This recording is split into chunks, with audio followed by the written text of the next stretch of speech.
Hi, everyone. Once again, I ask you to stay with me until the very end of the video. You probably won't regret it. You might not believe what I'm saying. Most of you probably won't, but that doesn't really matter to me. What matters is telling the story and maybe helping you notice certain things we usually accept as normal when they really aren't. As always, I ask you to leave a comment, even just the word tennis, and of course, to subscribe to the channel. Let's go on. In the previous video, I briefly mentioned the role I hold within the military structure I belong to. As I said, I am a level 3 controller. The title itself explains a lot. I observe, I verify, I check. Level 3 is the highest level that can be reached in this specific field. People who enter level 1 are trained for at least 3 years. 3 long years dedicated entirely to learning how to observe correctly, not quickly, not emotionally, but accurately. After the 3rd year, a series of tests determines who can move on to level 2. Level 2 is made up of personnel considered experienced. People who not only perform checks but also coordinate others. People who understand that missing a detail is often worse than making a mistake. After 5 years in level 2, and only after passing several exams, most of them psychological, it is possible to access level 3.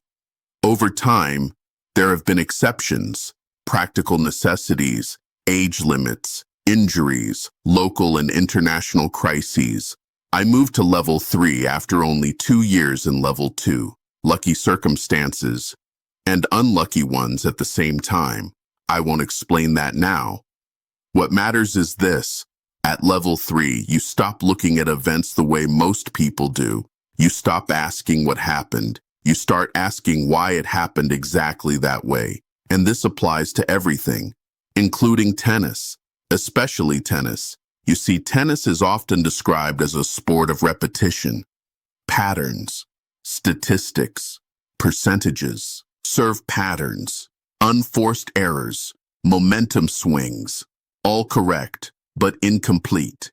Because tennis is also a sport made of micro events, moments so small that they disappear immediately, unless you are trained to notice them.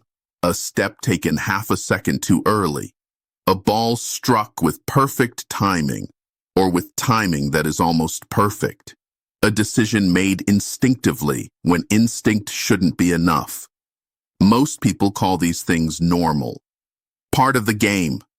Just tennis. I don't. Because when you control long enough, when you verify thousands of events, you start to recognize when something fits, and when something merely pretends to fit. That's why I go back.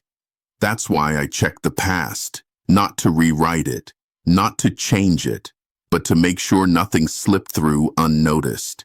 I review matches, points, sequences. Sometimes nothing happens, sometimes everything does. And when something feels wrong, it rarely announces itself loudly. It hides behind plausibility. Tennis is perfect for that, because it gives you just enough chaos to excuse almost anything. A missed volley. A sudden drop in form, a player choking, convenient explanations, comforting explanations. But comfort has nothing to do with control. I won't give you another specific example today. Not yet. For now, I want you to remember this. I don't watch tennis the way you do. I can't. For me, tennis is not just history. It's not nostalgia. It's not debate. It's data, signals, patterns, and sometimes anomalies. We'll talk about that again. That's all for today. See you next time.